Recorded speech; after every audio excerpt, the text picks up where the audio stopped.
In this discussion, we're going to be talking about secondary hemostasis. So, for secondary hemostasis, essentially what's going on is that you have formed a weak platelet plug, and now you're going to form a more solid platelet plug. And so, in order to really explain this, we have to kind of back up and explain a little bit about the first part again. So, apologize if you just watched the other video, but maybe this will be a good recap for you. Here's the basement membrane of a blood vessel. Here are the endothelial cells that are typically there. Here's an area where damage has occurred, exposing the collagen on the basement membrane. Okay. When that damage occurred, the endothelial cell released endothelin, which caused the endothelial cells to have little muscles in them that kind of made them contract. It also released something called von Willebrand's factor from the endothelial cell and also from platelets. So this von Willebrand factor bound to the collagen. Okay. Once this von Willebrand factor bound to the collagen, these platelets that were kind of just wandering through the blood, they are designed, they have a little receptor here on them called the GP1B receptor.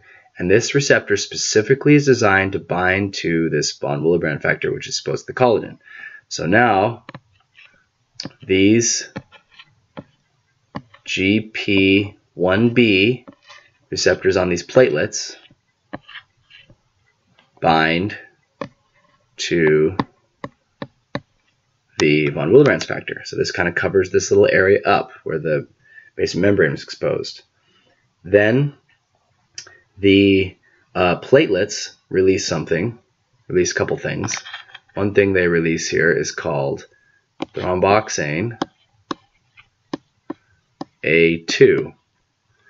And thromboxane A2 is the thing that tells the more platelets to come to the area. So when thromboxane A2 comes, it brings in more platelets. Okay, so more platelets come. And also, this platelet releases something called ADP. And ADP tells all these platelets to express a little receptor called the GP2B. First one was the 1B. This is the GP2B3A. So now they're all going to have these little receptors called GP2B3A. I'll label that in a second. So now they're releasing GP2B3A. Okay? And these receptors bind to something called fibrinogen. So these ones are called GP2B3A. What do they bind to? They bind to fibrinogen. Here's some fibrinogen here. Okay, fibrinogen. Okay, fibrinogen now is going to start this little aggregation here, this clotting. It's just going to repeat like this. I'll show you here in a second. So here's another platelet. This is the GP2B3A. And you see how this just repeats? GP2B3A, fibrinogen. See how that just repeats there? GP, and then the platelet. So it just goes on and on, and this creates a big platelet plug. Now this thing, it's doing the job. It's holding things together, but it's not very strong. And so what we need to do now is we need to strengthen this platelet plug. And so the way that we're going to do that is we're going to start something called the Clotting Cascade. So I'm going to go ahead and erase this now. And we're going to write out the Clotting Cascade. So here's what happens. So your liver, this is a liver, it's always producing these things called clotting factors. Okay, there's quite a few of them here. I'm going to draw a little backbone of some of the clotting factors produced, and we're going to kind of explain it. I'm going to draw it a certain way so that it makes sense. And I'm going to use the actual numbers instead of the Roman numerals because I hate that they use Roman numerals, and you can figure out the Roman numerals later. 12, 11, 9, 8, 10, 5, 2, 1. And on this side, 7. It kind of follows this pathway here. This is not including everything. This is very basic, but it should be enough to kind of get you started. Okay, so the liver makes all these things here. So essentially what happens is that we have something called the intrinsic pathway, and we have something called the extrinsic pathway. Okay, so I think what this means is one that is triggered from inside. This is the way I think of it. One that's triggered inside or intrinsically. It's just like its own kind of triggers itself, and one that's triggered extrinsically or from outside of itself. So this long one here is the intrinsic. This kind of makes sense. It's the intrinsic pathway because what triggers this guy right here is something called subendothelial collagen. And if you remember, it was the collagen that bound the von Willebrand's factor. So it's the exposure of the subendothelial collagen that triggers factor 12 to start this whole clotting cascade, as they call this here. So 12, 11, 9, 8 to 10. So 12, 11, skip, 10, 9, 8, and then 10 is the one that jumps in here now. This is all part of the intrinsic pathway. And then, of course, that would make this over here the extrinsic pathway. And what starts the trigger of the extrinsic pathway? That is something called tissue thromboplastin. Tissue thromboplastin.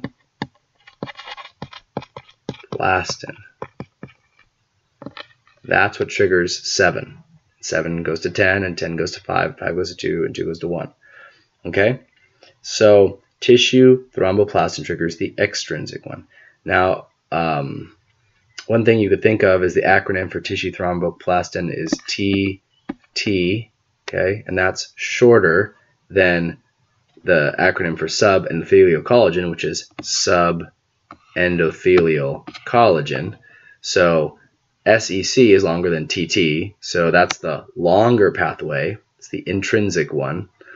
And thromboplastin is, or tissue thromboplastin, is just 2 letters, and that's the shorter pathway, which is the extrinsic pathway.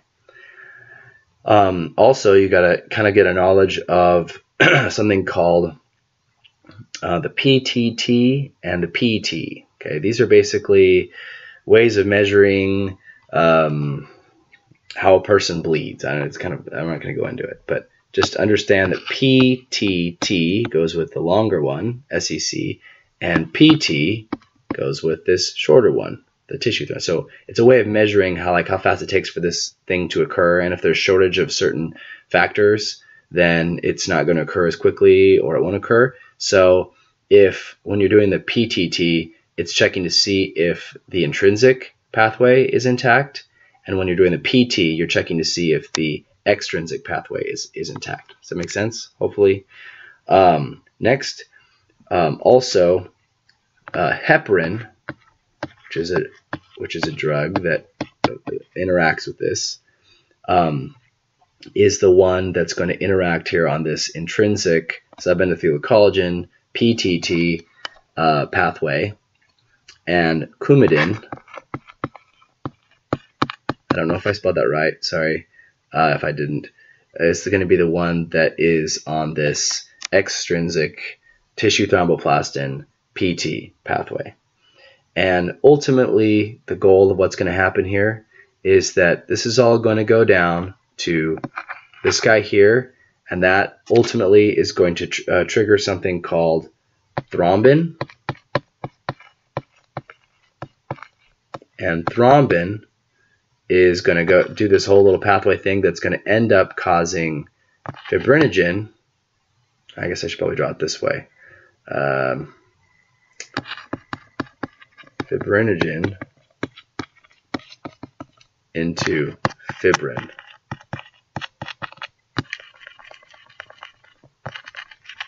So thrombin, one activates, well, it's actually a little more complicated than that, but for simplicity's sake, even though it's not accurate, just think that thrombin changes fibrinogen into fibrin, and thrombin is what's activated ultimately through this process here.